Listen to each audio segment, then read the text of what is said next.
모든 가문에는 저마다의 역사가 있죠. 근데요, 어떤 가문의 이야기는 단순한 역세를 넘어서서 거의 신화랑 경계를 넘나드는 한편의 대서사시가 되기도 합니다. 오늘 우리가 들여다볼 평택 임시 가문이 바로 그런 케이스인데요.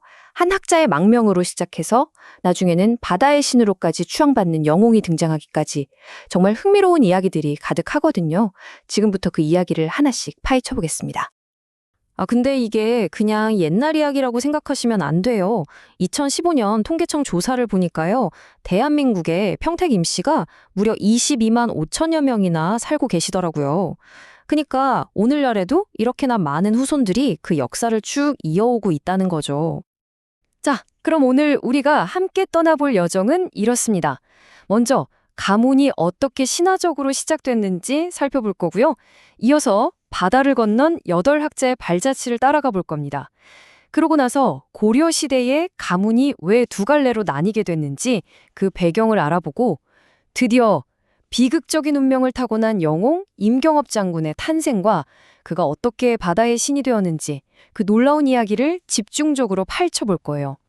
그리고 마지막으로 이 모든 이야기가 역사와 신화의 경계에서 우리에게 어떤 의미를 주는지 같이 생각해 보면서 마무리하겠습니다. 네, 그럼 첫 번째 장입니다. 평택 임시 가문의 기원으로 한번 거슬러 올라가 보죠. 이 거대한 가문의 서사는 저 멀리 바다 건너 혼돈의 시대를 피해서 새로운 땅을 찾아온 한 인물로부터 시작됩니다. 평택 임씨의 시조는 바로 임팔굽이라는 분입니다. 이분이 그냥 평범한 분이 아니고요. 당나라에서 한림학사, 병부시랑 같은 아주 높은 벼슬을 지낸 학자였어요. 그런데 간신들의 모함이 너무 심해지고 정치적으로 너무 혼란스러워지니까 결국 모든 걸 버리고 새로운 땅 신라로 망명을 결심하게 된 거죠. 한 사람의 정말 극적인 선택이 거대한 가문의 서막을 연 셈입니다. 그런데 임팔급의 망명길이 혼자만은 아니었습니다. 그와 뜻을 같이 했던 7명의 학자들이 더 있었거든요. 역사에서 팔학사라고 불리는 이분들의 동행은 평택임씨 가문이 그냥 무관 집안이 아니라 지적인 깊이와 신화적인 배경을 동시에 갖게 되는 아주 중요한 토대가 됐습니다. 자, 이 그림 한번 보세요. 망망대해를 건너는 학자들의 모습인데요. 여기서 진짜 흥미로운 포인트가 뭐냐면요. 이분들이 당대 해상왕, 바로 그 장보고의 배를 타고 바다를 건넜다는 기록이 있다는 겁니다. 어마어마하죠. 당대 최고의 해상 세력의 도움을 받아서 망명길이 오른 거예요. 이 험난한 여정 끝에 그들이 정착한 곳이 바로 지금의 평택 지역이었고 여기가 바로 평택 임시의 뿌리가 된 거죠. 우리가 동쪽으로 가면 가히 이 재앙을 면할 수 있으리라. 당시에 그들이 남겼다는 시의 한 구절인데요. 이 짧은 문장 안에 모든 걸 버리고 떠나야만 했던 그 절박함, 그리고 동시에 새로운 땅에 대한 희망, 이 고스란히 느껴지지 않나요? 자, 이렇게 임팔급이 평택에 정착한 이후에요. 안타깝게도 수백 년 동안의 계보 기록이 그만 사라져 버렸습니다. 그래서 가문의 역사는 고려 말에 새로운 전환점을 맞이하게 됩니다. 그러니까 기록에 공백이 생겨버리니까 후손들이 고려 말에 와서 가문의 계보를 다시 정리해야만 했던 거죠. 그래서 두 분의 뛰어난 인물을 각각 중시조, 그러니까 각 분파의 새로운 시작점에 되는 조상으로 삼아서 가문을 잇게 됩니다. 한 분은 세자정객령을 지낸 임세춘을 파조로 하는 전객령계, 그리고 다른 한 분은 삼중대광 평성부원군에 오른 임원수를 파조로 하는 충정공계입니다. 이때부터 가문의 역사는 크게 두 갈래로 나뉘어서 뻗어나가게 되는 거죠. 자, 이제 이야기의 분위기를 확 바꿔서요.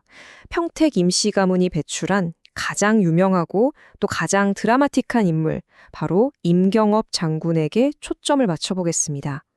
이분의 삶은요, 태어날 때부터 전설과 함께 시작됐습니다. 임경업 장군의 이야기를 하려면 운명이라는 단어를 빼놓을 수가 없어요. 과연 한 사람의 인생은 태어나기 전부터 정말 정해져 있는 걸까요? 지금부터 들려드릴 그의 탄생 설화는 바로 이 거부할 수 없는 예언과 숙명에 대한 이야기입니다. 이 탄생 설화가 정말 한편의 막장 드라마 같아요. 한 스님이 아들에게 이 자리에 묘를 쓰면 대장군을 낳을 겁니다 하고 명당을 알려주거든요. 그런데 아버지가 그만 관속은 절대 들여다보지 마시오 하는 금기를 깨버려요. 결국 그 명당은 숙명의 라이벌이 될 김자점의 가문에게 넘어가 버리고 두 사람의 비극적인 운명은 태어나기도 전부터 이미 예고된 셈이죠. 네. 바로 이 모든 비극적인 예언과 엇갈린 운명 속에서 태어난 아이가 임경업 장군입니다. 태어나는 순간부터 정말 거대한 숙명을 어깨에 짊어지고 세상에 나온 거죠. 역사 속에서 임경업은 병자호란 때 정말 눈부신 활약을 펼친 명장이었습니다. 기록을 보면 몸집은 작았지만 그 용맹함과 지략은 누구도 따라올 수 없었다고 해요. 하지만 그의 영웅적인 삶은 결국 탄생설화가 예고했던 그대로 라이벌 김자점의 모함에 의해서 억울한 죽음으로 막을 내리고 맙니다. 하지만 임경업 장군의 이야기는 그의 죽음으로 끝나지 않았습니다. 오히려 그 반대였어요. 민중들의 마음속에서 그의 이야기는 훨씬 더 거대한 신화로 다시 태어나게 됩니다. 이 슬라이드를 보면 그의 놀라운 변화가 한눈에 보이죠. 왼쪽 역사 속 임경업은 나라를 지키던 장군이었지만 오른쪽 신화 속의 그는 서해의 어민들을 지켜주는 바다의 신이 되었습니다. 정치적 모함으로 인한 비극적인 죽음이 역설적으로 그를 백성들의 마음속에서 영원히 살아 숨쉬는 수호신으로 만든 거죠. 왜 하필 바다의 신이 되었을까?